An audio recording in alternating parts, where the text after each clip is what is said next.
So I am going to show you how to make a cushion cover with a zip fastening. Hopefully you'll be able to see. The light's not perfect, but this is the first one, so we're going to see how we get on. A few little housekeeping.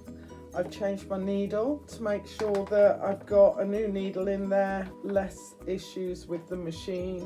I've made sure that I've pre-wound a couple of bobbins so that I don't get distracted in the middle, and I've made sure that I've got everything around me. I've also done a quick sew test on some scrap fabric to make sure that the machine's sewing nicely, and then I make sure I've got everything to hand that I need. So we're going to fit a zip in, and that's going to be the first job.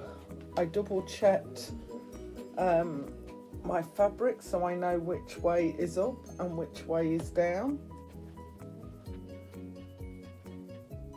So the first job is to just unpin.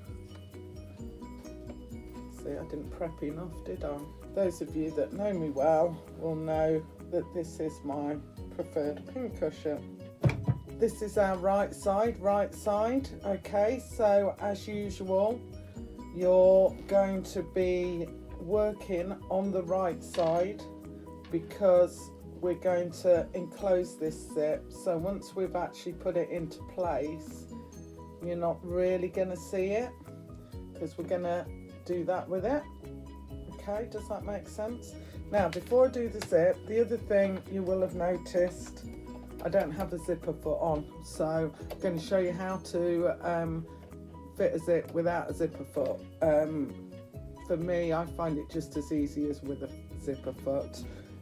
Maybe another day I'll show you how to do it with a zipper foot. The other thing that I'm going to do, because this fabric frays a little bit, I want nice neat edges on the finished article. I'm just going to do an edging stitch along my raw edges. Now you may use a zigzag, or if you've got a machine that has an equivalent to an overlock stitch, use that. Obviously it will overlock without cutting the edge.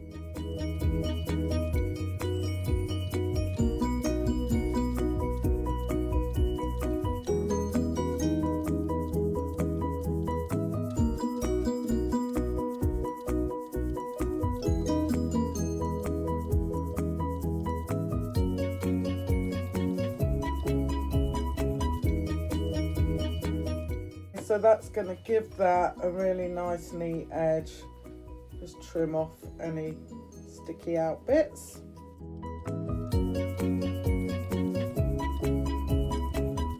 I'm going to do the same on the other piece.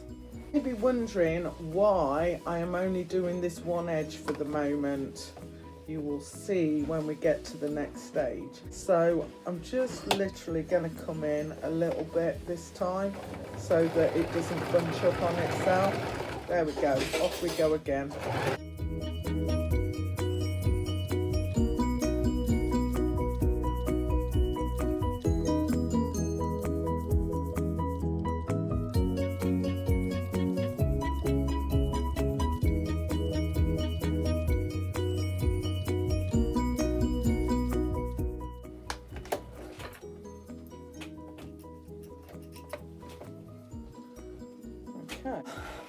Okay, so first job is to insert the zip. So as I said before, we're doing right side to the right side of the zip. Okay, I'm going to open it a little bit just to get us started. Now the other thing is this zip is just the right size. So what I'm going to do is include a few things that I like to do to just make sure the edges are nice and neat and tucked in. Okay, so can you see I've just literally turned that at right angles, I suppose that's at a right angle to that, and put that in place so that you will see later the difference that will make. Okay, now I know the zip is the right length, so I don't need to measure and make sure I'm central. If your zip is a little bit smaller than the overall size of the cushion cover, what you can do is fold the zip in half, mark the middle, fold your fabric in half, mark the middle and line those two up, and then your zip will be nice and central. Okay, oh hang on, I'm sure we all do that. I forgot to switch back to a straight stitch after doing my edging. Okay, we're good to go. Back to a straight stitch. So we're on a straight stitch, we don't have a zipper foot, but as you can see from this, we can sew quite a nice neat line. And what I'm doing is running the edge of the foot to the edge of the fabric. That's my seam allowance. If you've got your zip half open like I have, at any point you can say, right, I'm stopping now and zipping back up. Watch what I do. So I'm getting pretty close to the zip. Okay, watch where I'm lined up. I'm going to hold my fabric in place while I zip up the zip. It won't go past the foot, you might need to move it a little bit, but then what you're doing is, can you see closely, you're lining your stitch back up, and if you carry on sewing, this is going to give you a nice continued straight line. And we continue to line up on the edge.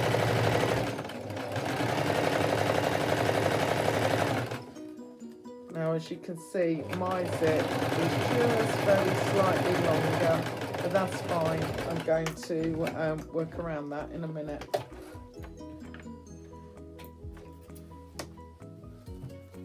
So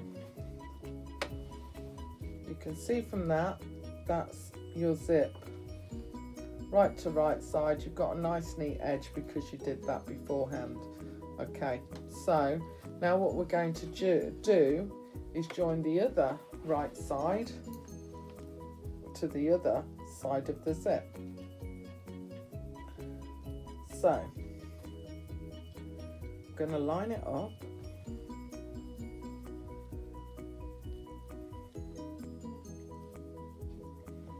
So that it matches side one. Okay,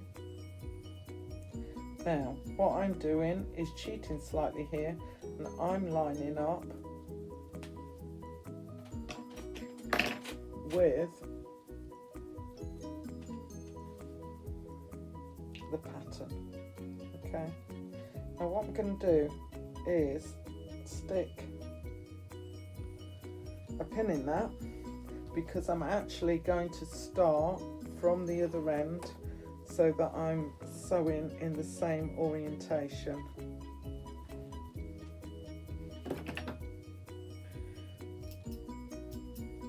Got a bit of fraying here, so I'm just going to snip that away and out of my way, and again on top pull out the odd cottons that are in the way. Okay, so as you can see, we're lining up. It's all about taking just a few minutes to make sure you're lined up. Minor adjustments. So can you see? So again, I'm running with the edge of the fabric down the edge of the zip. Okay, this is folded back on itself. Okay, so you're not catching it in, and it's all about feel. You can feel if that is sticking in the way, because all of a sudden you've got a thick bit. So carry on sewing until you get to the zipper bar.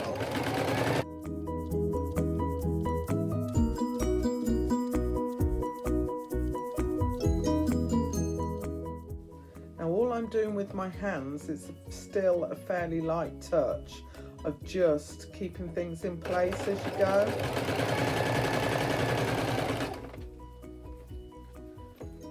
Okay, so you can see my needle's up again. I'm going to zipper past my foot. Okay, and then do exactly the same that I did last time. Is just very carefully line my stitch line back up again. Now carry on stitching to the end.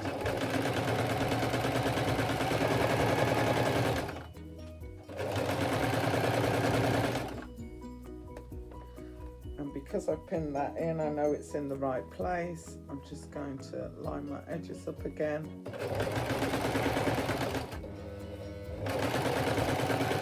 And straight off the end there. Okay. So that's the most important thing in place. So once you've got your zip, as you can see, zips up, zips back. Now I would suggest, we are just very slightly off on our lines, just about there on our lines.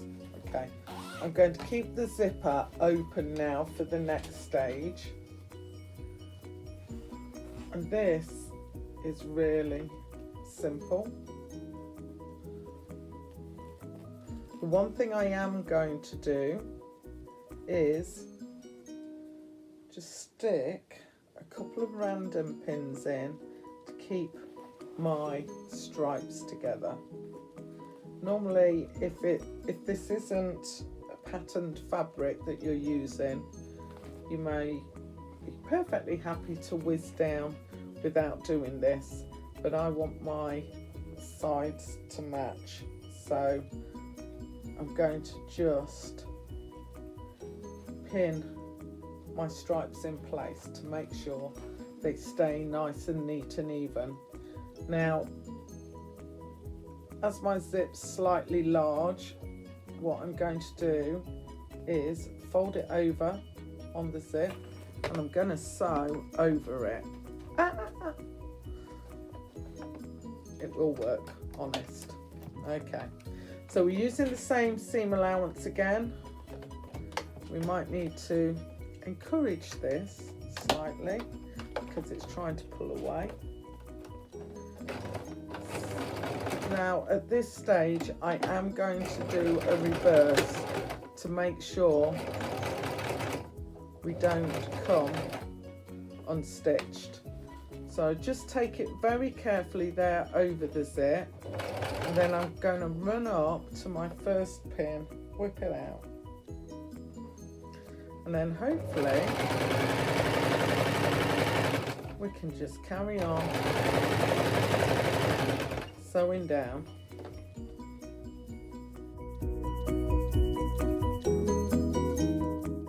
And I'm hoping when we turn it inside out,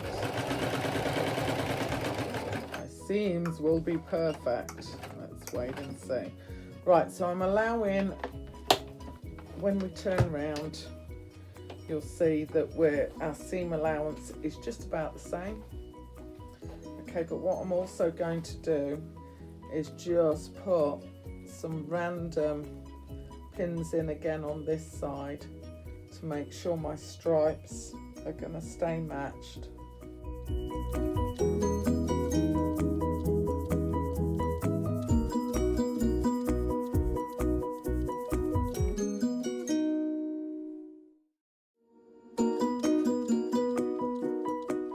That way, when we whiz down this side, we still stay in place. Okay.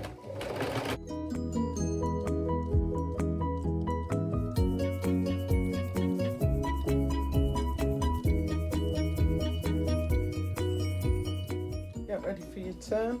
And you can see my fabric's lying nice and flat, so hopefully my stripes will match.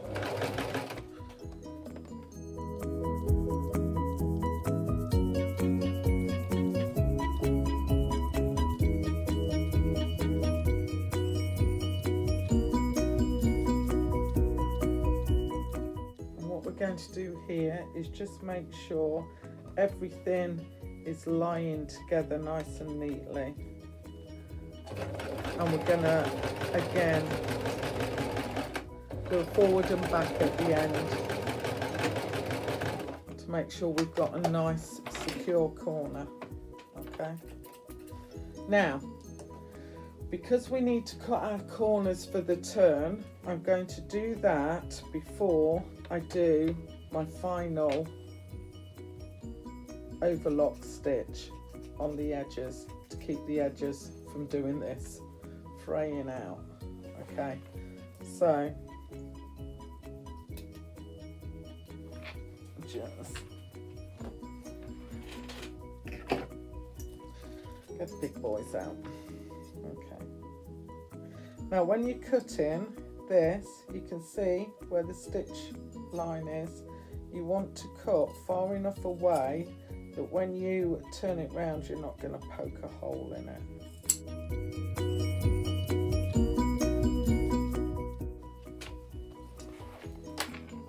And we just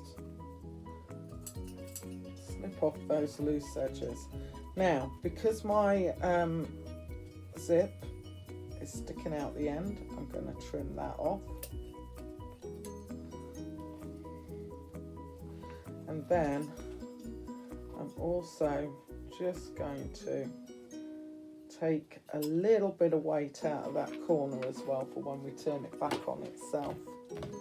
Take just that little bit of weight out the corner. It'll make all the difference when you turn it back round. Okay? So now we swap the machine back to our edging stitch, and I'm literally going to start at one end.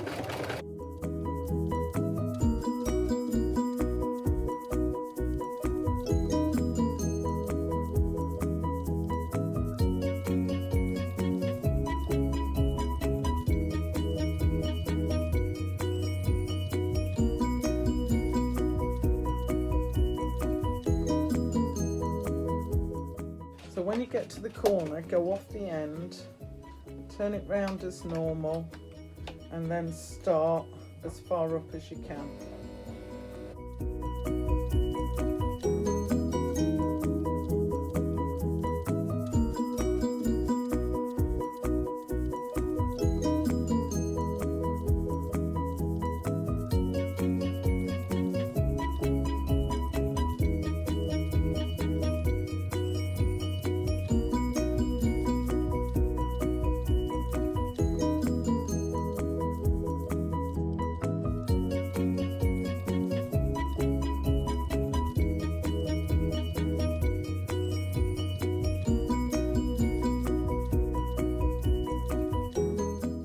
Just a little bit of reverse at the end to keep everything in place.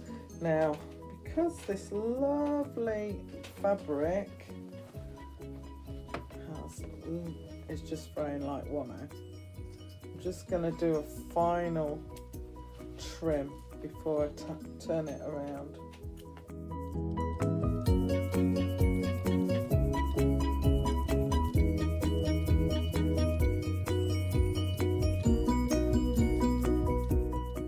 Once you've got your cushion in this, it's not going to move around a lot, so hopefully it will settle down with the fraying. It's all trimmed up. So now the moment of truth. So get into the far corners and really poke your corner through.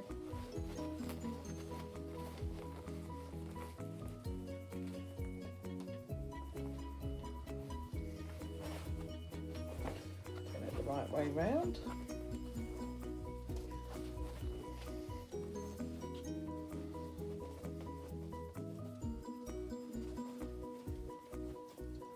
push right in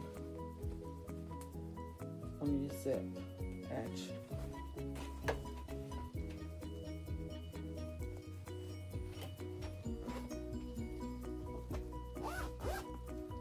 And then that's going to zip right onto the end.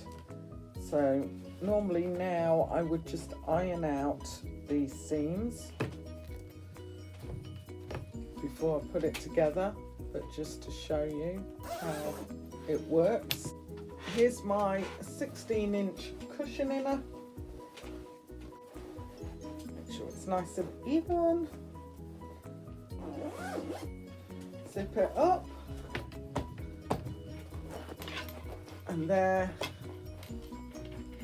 is a cushion cover. Hope you enjoyed our first make. Watch this space for more tiger tutorials. Thank you. Goodbye.